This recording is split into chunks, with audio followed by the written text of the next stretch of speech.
요즘 우리나라에 많이 있는 것 중에 하나가 청문회예요. 이런 청문회, 저런 청문회. 그래서 뭐 청문회 전국이라는 말까지도 나왔죠. 지금도 진행되고 있는 청문회가 있는 걸로 알고 있어요. 그리고 국민들의 알 권리 차원에서 이 청문회를 실시간으로 또 중계도 해줍니다. 그래서 또 관심 있는 국민들은 또 깊은 관심은 없어도 또 이후에 녹화되어 있는 것들 이렇게 간단한 것들을 보기도 하고 그러죠. 그래서 청문회를 지켜본 국민들이 보기에 그 청문회장에 있는 사람들, 그 청문회장에 나온 또 증인들의 이렇게 답변을 들으면서 이런저런 생각을 하게 되는 것 같아요. 야, 저 사람 참 비겁하다. 뭘 저렇게 숨기려고 저렇게 아우 구리네. 아우 구려. 참. 그렇게 보여지는 사람도 있고, 또 어떤 사람은 참 담대하네, 참 용기가 있네, 멋지네, 그렇게 보여지는 사람도 있어요. 어떤 사람은 진실을 말하지 않고 자꾸 숨기려고 하고 또 회피하려는 사람도 있지 않습니까? 그건 제가 모르겠습니다.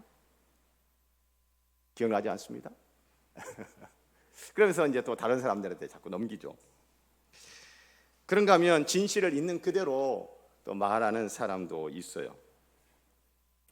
오늘 우리가 함께 낭독한 이 성경 본문도 예루살렘 청문회를 중계해 주고 있습니다. 예루살렘 청문회 녹취록인 거예요. 자, 이 청문회의 청문위원들은 바리새인들이고요. 바리새인들이 이 청문회를 개최한 목적은 무엇이냐? 예수를 종교법 위반으로 고소하기 위한 증언을 확보하기 위해서. 예수님이 태어날 때부터 시각장애였던 사람을 고쳐줬어요. 눈을 뜨게 해서 보게 해줬단 말이에요. 그런데 그날이 하필이면 무슨 날이에요? 안식일이에요. 그 안식일에 예수님이 어떻게 고쳐줬어요? 진흙을 이겨서 눈에 발라가지고. 그래서 이 바리새인들의 안식일법 세부 조항에 보면 이게 노동에 해당하는 거예요. 진흙을 이겨가지고 눈에 발라주는 이 행위가 노동인 거예요. 안식일에 일하지 말라고 그랬는데 안식일에 노동을 했다, 일을 했다. 그래서 이 예수를 종교법으로 걸어가지고 고소하기 위한 증언을 확보하기 위해서 이 청문회를 개최한 거예요. 그래서 이 청문회 증인으로 사람들을 소환하는데 증인 1, 증인 2가 있습니다. 증인 1은 태어날 때부터 시각장애인이었다가 눈을 뜨게 됐다고 하는 그 사람이 증인 1. 증인 2는 이 고침받은 시각장애인의 부모님이 증인 2예요.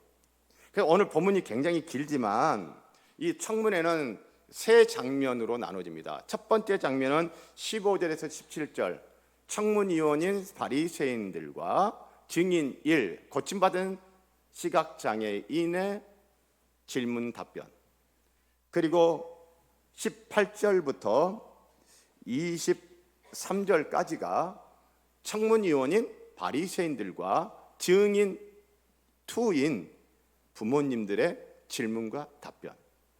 세 번째 장면 24절부터 34절까지가 청문위원인 바리새인들과 증인 1의 두 번째 질의응답 장면. 이렇게 세 군데로 나눠집니다.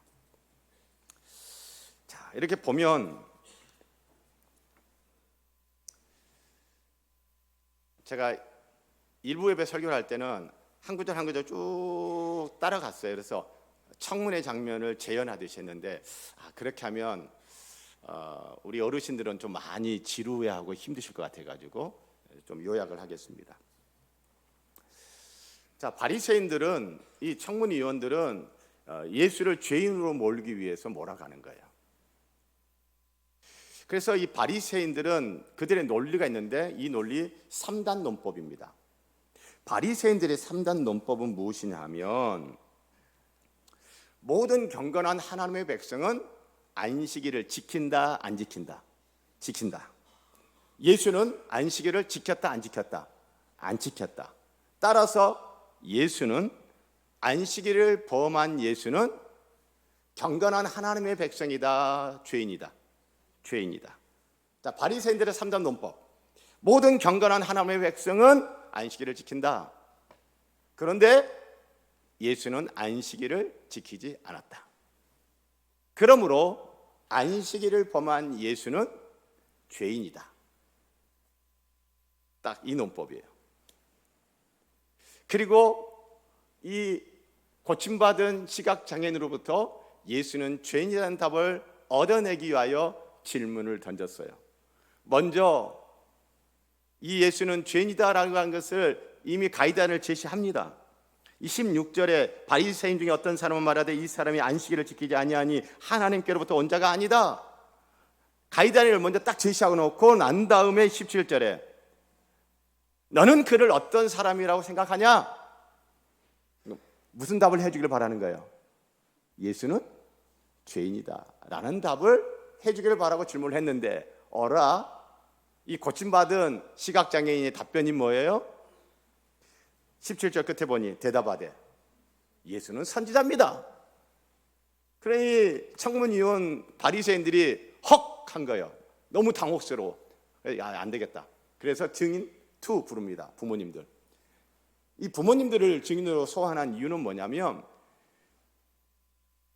눈을 뜨게 된 이 기적 자체를 허위로 만들기 위해서. 그리고 허위로 만들려면 어떻게 돼요? 이 사람이 원래 시각장애인이었다, 시각장애인이 아니었다? 시각장애인이 아니었는데 눈을 뜨게 됐다, 기적이 일어났다라고 지금 사람들이 거짓 뉴스, 가짜 뉴스를 지금 퍼뜨리고 있는 거야.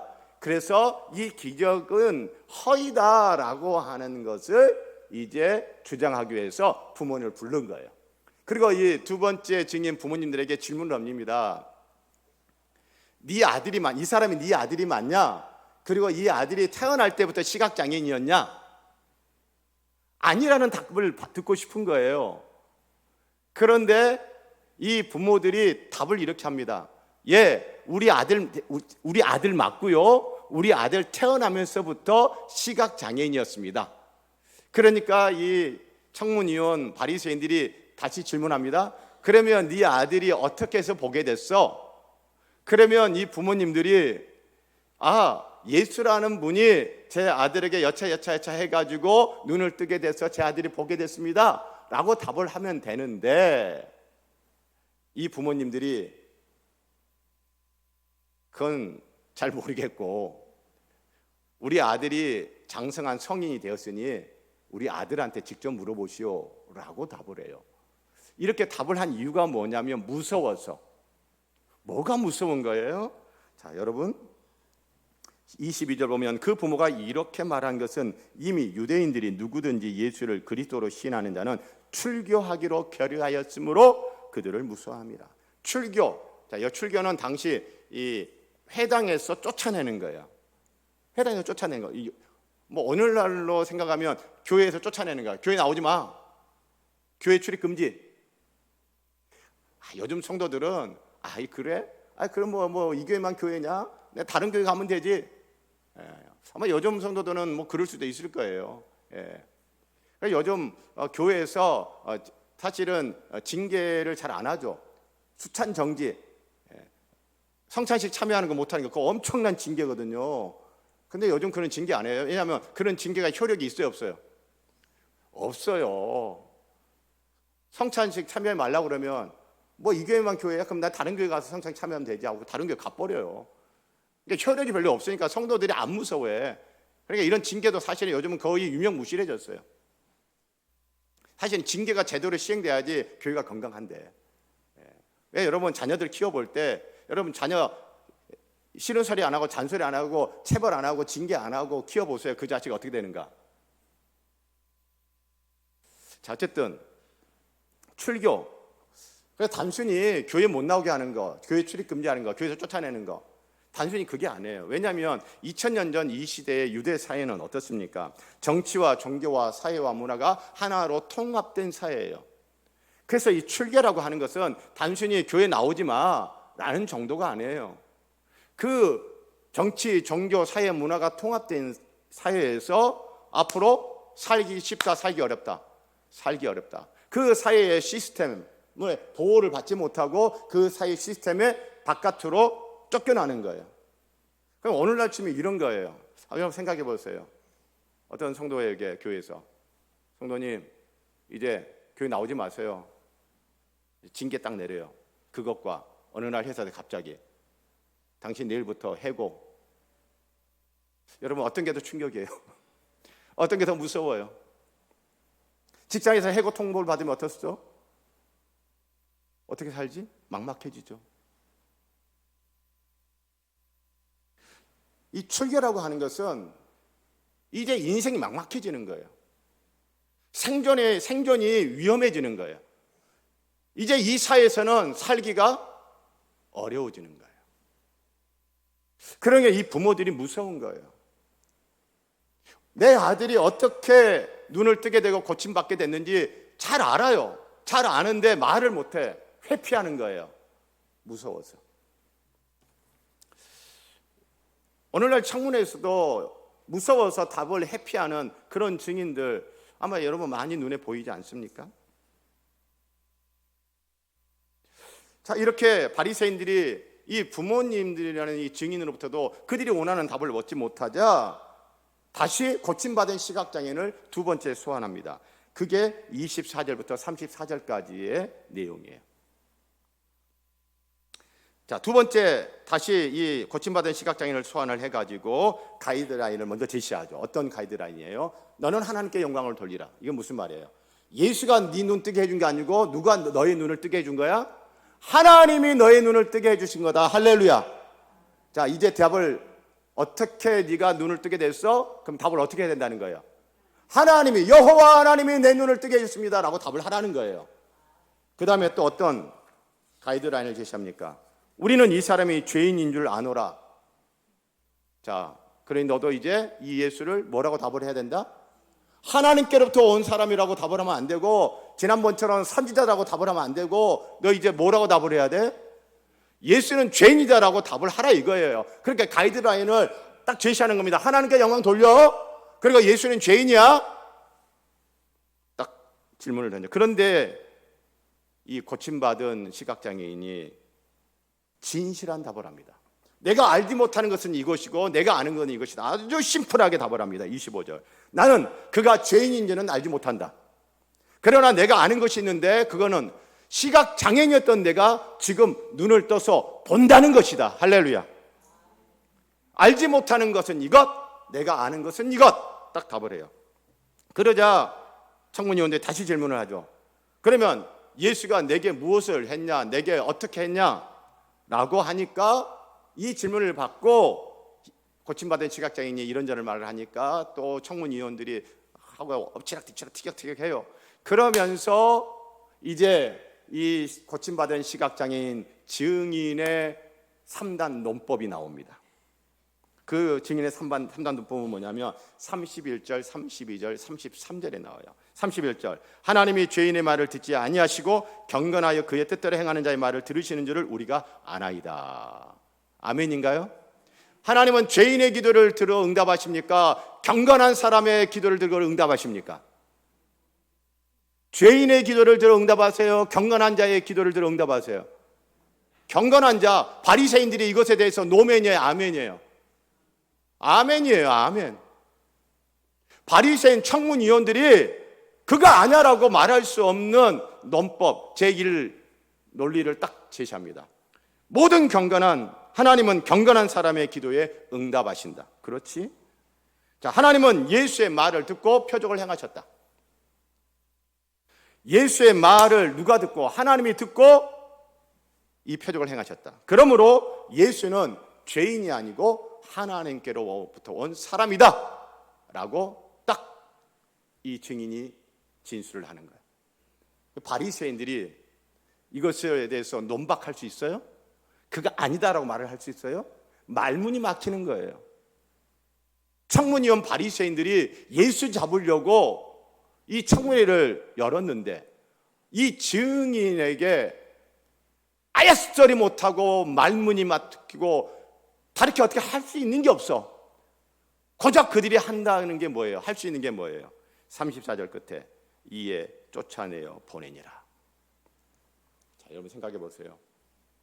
바리새인들은요, 성경에 대해서 빠삭한 사람들이에요. 성경을 너무나 잘 알고 있어요.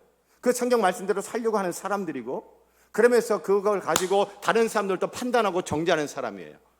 저건 아니지, 저건 아니지. 지금 예수님도 판단하죠. 안식일에 진흙을 이겨서 눈에 발라? 그건 안식일에 일한 거야. 너는 안식일 안 지킨 거야. 넌 죄인이야. 라고 할 정도로 성경에 대해서 빠삭한 사람들, 그 사람들이 지금 누구에게 압도당해 버려요? 태어날 때부터 시각장애였던 사람에게 압도되어 버립니다. 여러분, 이 청문회에 지금 누가 중심 인물이에요? 이 청문회를 지금 주도하고 있는 사람이 누구예요? 바로 직전까지, 얼마 전까지만 해도, 바로 직전까지만 해도 사람들에게 관심받지 못하고 귀찮게 여김을 받던 그런 사람이에요. 길거리에서 구걸하는 거지 인생이었단 말이죠. 사람들이 그렇게 존중 안 했어요. 사람들이 그냥 무시하고 가들떠보지도 않았던 사람. 저 사람은 엮이면 나만 피곤해. 모른 척 하는 게 나아. 그렇게 여김 받았던 사람이에요. 야. 그런데 여러분, 이 사람이 도대체 어디에서 이런 용기가 난 거예요? 자기 부모님들도 무서워가지고 우리가 이 땅에서 살려면, 이 나라에서 살려면 저 바리새인들 눈밖에 나면 안 돼. 바리새인들이 싫어하는 대답하면 안 돼. 그랬다면 우리는 여기에서 살아갈 수가 없어. 부모들도 무서워가지고 진실한 대답을 못하는 상황에서 이 시각장애인은 도대체 어디에서 그런 담대한 용기가 나와서 믿음의 고백을 했냐는 거죠. 제가 질문 하나 드릴게요. 이 태어날 때부터 시각장애였던 이 사람, 성경을 단 한 번이라도 눈으로 본 적이 있나요? 없나요? 없어요. 우리는 두 눈 뜨고 이 성경 보죠. 근데 이 사람은요, 태어나서 지금까지 단 한 번도 성경을 두 눈으로 본 적도 없어요. 성경을 두 눈으로 본 적도 없는 이 사람한테 어디서 이런 담대한 용기 있는 믿음이 나왔냐고요. 이 사람 태어날 때부터 시각장애인이라 두 눈은 보이지 않았지만, 두 눈으로 성경을 볼 수 없었지만 귀는 들어요, 못 들어요? 귀는 듣습니다. 들어요. 태어나서 지금까지 부모님이 했던 하나님의 말씀, 옆 주위에 사람들이 했던 하나님의 말씀, 친척들이 했던 하나님의 말씀, 여러분, 예루살렘에서 지금 구걸하는 인생이니 지나다니는 사람들, 여러분, 지금까지 이 사람은요, 성경 말씀을 자기 두 눈으로 보지는 못했지만 듣기는 했어. 그렇죠? 그리고 더 결정적인 게 뭡니까? 바로 직전에 주님의 말씀을 들었어요. 실로암 못에 가서 씻으라 들었어요. 듣고 믿고 순종했더니 기적을 체험했습니다. 할렐루야. 들었어요. 여러분, 우리가 잘 아는 말씀, 믿음은 어디에서 나온다고요? 들음에서 납니다. 할렐루야. 듣는 게 이렇게 중요한 거예요. 하나님의 말씀을 듣는 게 이렇게 중요한 거예요. 들어야 됩니다. 예배당에 와서 목사의 설교, 하나님의 말씀이라는 목사의 설교를 듣는 시간에도 안 듣는 사람, 그거 어떻게 해요? 진짜 중요한 걸 놓친 거 아닙니까?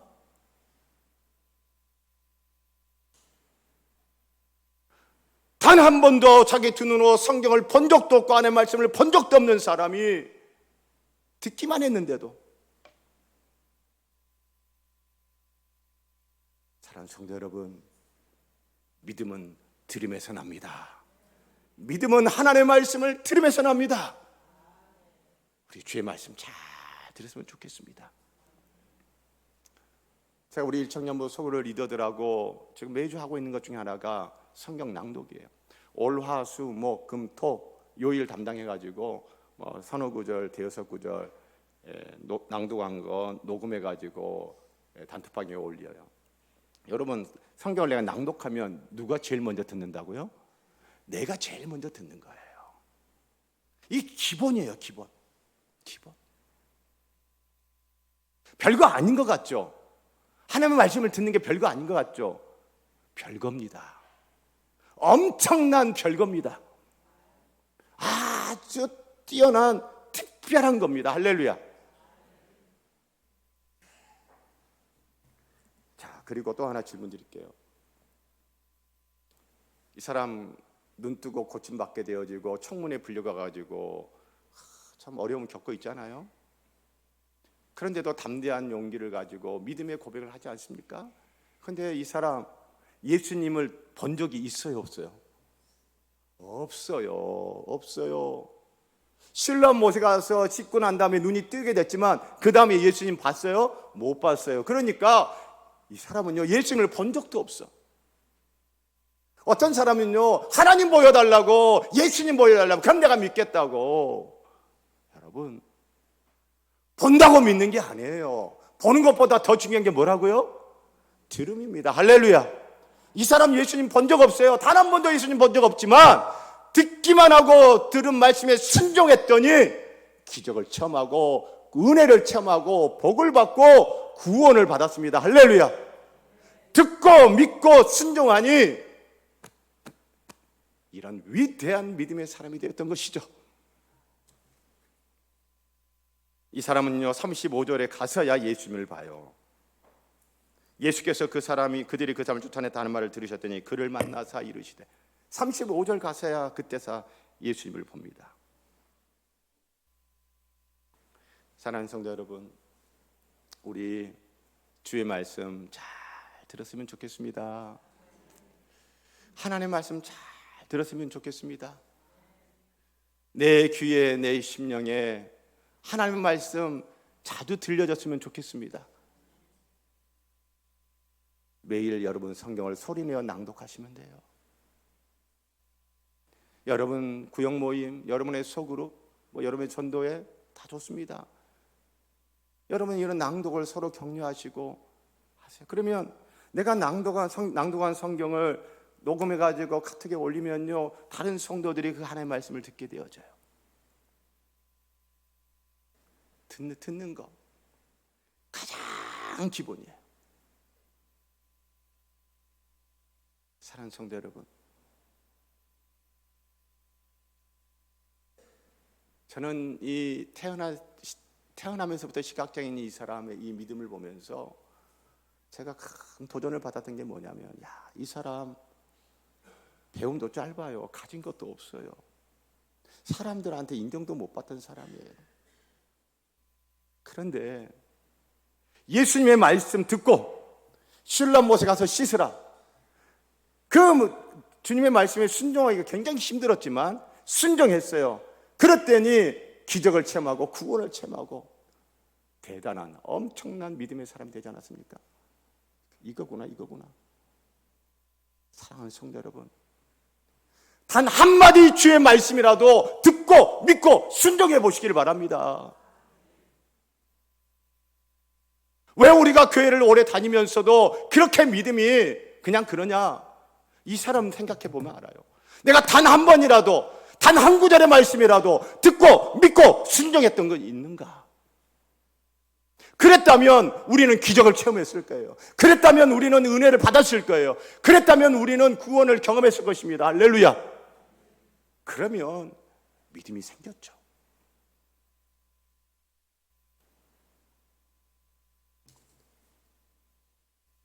사랑하는 성도 여러분, 이 사람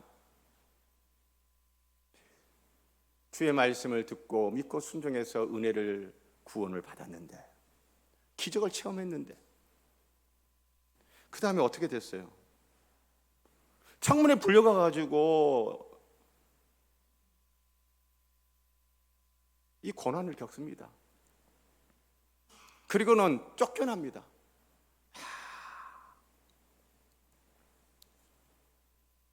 너무 힘들었을 것 같아요. 뭐야, 막 은혜 받았다가 얼마나 좋았어요. 한번 생각해 보세요. 평생 앞을 보지 못하고 살았던 인생인데 예수님에 대해서 눈이 떠졌어. 세상을 보게 됐어요. 여러분, 이제는 죽었다. 이제는 이제 살았다. 이제 살았다. 이제 내가 가고 싶은데 가고, 내가 보고 싶은데 보고, 이제 내 인생 살았다. 할렐루야. 그런데 내 인생 살았다, 은혜 받고 살았다, 구원 받고 살았다, 하나님께 복을 받고 이제 살게 됐네, 할렐루야, 할렐루야 하는데 그 다음에 그에게 찾아온 것은 뭐예요? 고난이에요. 쫓겨난 거예요. 여러분, 예수 믿으면요, 만사형통 그런 거 성경에서 보장하지 않습니다. 보장해 준 적도 없습니다. 때로는요, 우리가 예수 믿고 구원 받고 은혜 받고 막 기적을 체험해도 그 다음에 우리의 인생 가운데 어려움이 찾아올 수 있어요. 믿음으로 사는 사람의 인생에는, 경건하게 사는 사람의 인생에는 고난과 힘겨움과 고통이 찾아올 수 있어요. 그런데 이 사람은 얼마나 힘들었겠어요. 출교라는 것이 무서워서 이 사람의 부모님도 무서워가지고 진실을 이야기 못했잖아요. 자, 한번 생각해 보세요. 이제는 살았다. 야, 이제 내 인생 이제 한번 제대로 살아보자. 얼마나 가슴 벅찼겠어요. 그런데 청문회장 불려가지고 수모당하고 고난당하고 그 다음에 쫓겨났어. 출교. 이제 이 사람 인생 어떻게 해요? 어둠 가운데 사는 인생이었고 비록 구걸하에 사는 거지 인생이었지만 차라리 예수를 모르고 차라리 교회 안 다니고 그때가 더 좋을 뻔했다. 왜 내가 예수 믿고 구원받아고 이런 어려움을 겪게 되지? 여러분, 이 사람은 지금 완전히 벼랑 끝에 서는 기분인 거예요. 전에는 길거리에서 구걸하면서 살기라도 할 수 있었지. 이제는 출교, 이제 이 유대사의 시스템에서 완전히 쫓겨나는 거예요. 나 이제 어떻게 먹고 살지? 생존의 위기에 더 처해버린 거예요. 막막한 거예요.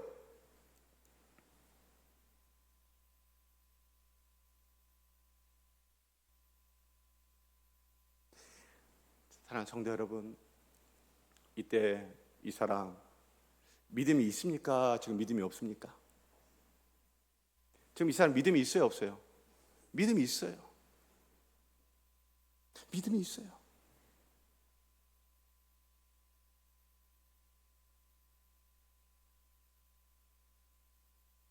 믿음이 있어요. 고난을 당하고 있어요. 바리새인들에게는 쫓겨났지만 그때 누가 찾아오세요? 예수님이 찾아오십니다. 35절 끝에는 이에 쫓아내어 보내니라. 35절 예수께서 그들이 그 사람을 쫓아냈다 하는 말을 들으셨더니 그를 만나서 찾아오세요.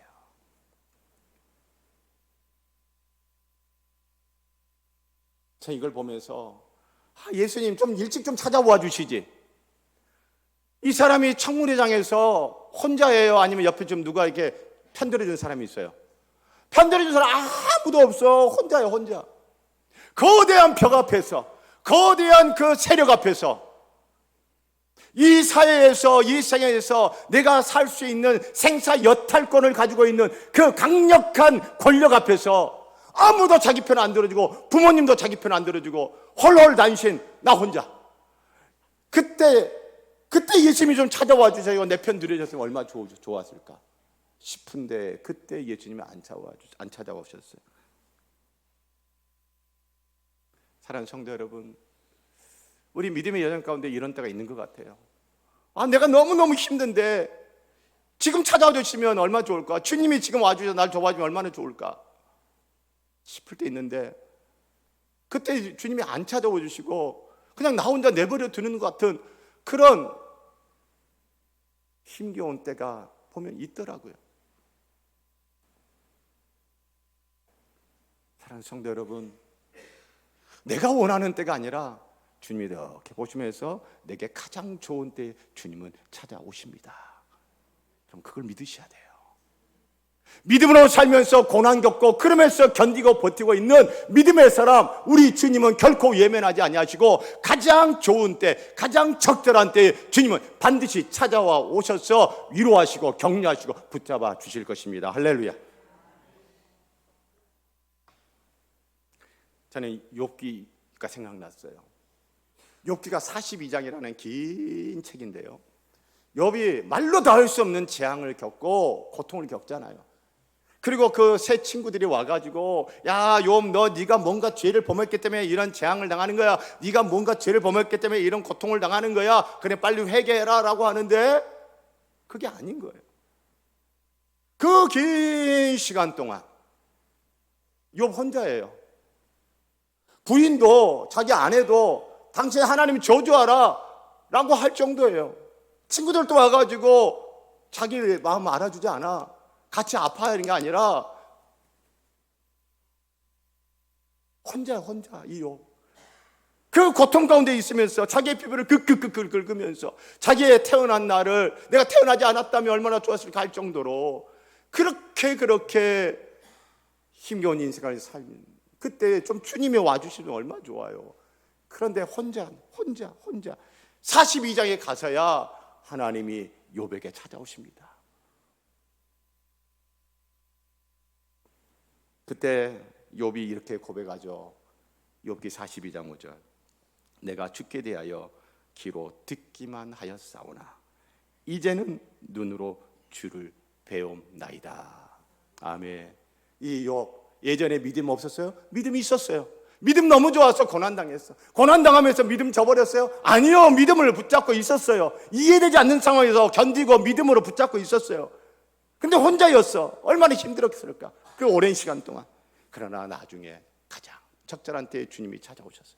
그때 욥이 전에는 귀로 듣기만 하였사오나 이제는 눈으로 주를 배움나이다. 여러분 오늘 고침받은 시각장애인이 바로 이 욥의 심정 아니었을까요? 자, 그런데 예수님이 이 고침받은 시각장애인 믿음으로 살며 믿음으로 용기 있게 담대하게 살며 그 고난을 당하며 그 고난 가운데서 견디고 버티고 있는 이 믿음의 사람에게 찾아오신 목적이 있어요. 그 목적이 무엇이냐면 따라서 하시기 바랍니다. 믿음 35절에 보면 내가 인자를 믿느냐, 36절에 내가 믿고자 하나이다, 38절에 주여 내가 믿나이다. 믿음 할렐루야. 예수님이 이 사람을 찾아온 이유는 이 사람의 믿음이 없기 때문이 아니라 믿음이 있어요. 믿음으로 용기 있게 살았어요. 믿음으로 담대하게 살았어요. 믿음으로 고난 가운데도 견디고 있어요. 그래서 이 믿음의 사람을 찾아오셔서 이 사람의 믿음을 더 확고하게 더 견고하게 해주기 위해서 오신 것입니다. 사랑하는 성도 여러분, 우리가 그렇잖아요. 우리 앞으로도 믿음으로 살아야 되잖아요. 1년 전에 해병대 최상병이 죽었어요. 전 해병대 수사단장인 박정훈 대령이 수사야부를 폭로하고 지금은 항명 혐의로 재판을 받고 있죠. 이 박정훈 대령이 이런 고백을 하더라고요. 1년 전에 그때는 벼랑 끝에 혼자 서 있는 심정이었다고. 이 젊은 해병의 죽음 앞에서 거대한 권력과 거대한 세력을 내가 어떻게 감당할 수 있을까? 벼랑 끝에 내몰려 있는 심정, 그런 처지. 그런데 성경을 읽던 중에 하박국서의 말씀이 그의 심령을 때렸어요. 오직 의인은 믿음으로 살리라. 사랑하는 성도 여러분, 믿음으로 사는 것입니다. 믿음으로 살아야 하는 것입니다. 그래서 주님이 찾아오신 거예요. 자기를 보여주시면서 믿음에 더 거하라고, 이 믿음에 더 확고하게 해주고 더 확신 있게 살라고. 사랑하는 성도 여러분, 우리 이번 한 주 믿음으로 살아야겠습니다. 믿음으로 살아야 합니다. 믿음으로 살도록 하십시다. 그런 사람에게 주님은 찾아와셔서 필요하면 보여주실 것입니다. 귀로 듣고 믿고 보고 더 믿음에 거하고, 할렐루야. 그러면서 믿음으로 사는. 그래서 세상이 감당할 수 없는 믿음의 사람, 고침받은 시각장애인이 바로 그 중경이었고, 히브리서에 말하는 그 믿음의 영웅들이 중에 한 명이 바로 오늘 고침받은 시각장애인이에요. 저는 제가 그렇게 살았으면 좋겠습니다. 저는 우리 성도님들이 그렇게 살았으면 좋겠습니다. 오직 의인은 믿음으로 살리라. 기도하겠습니다.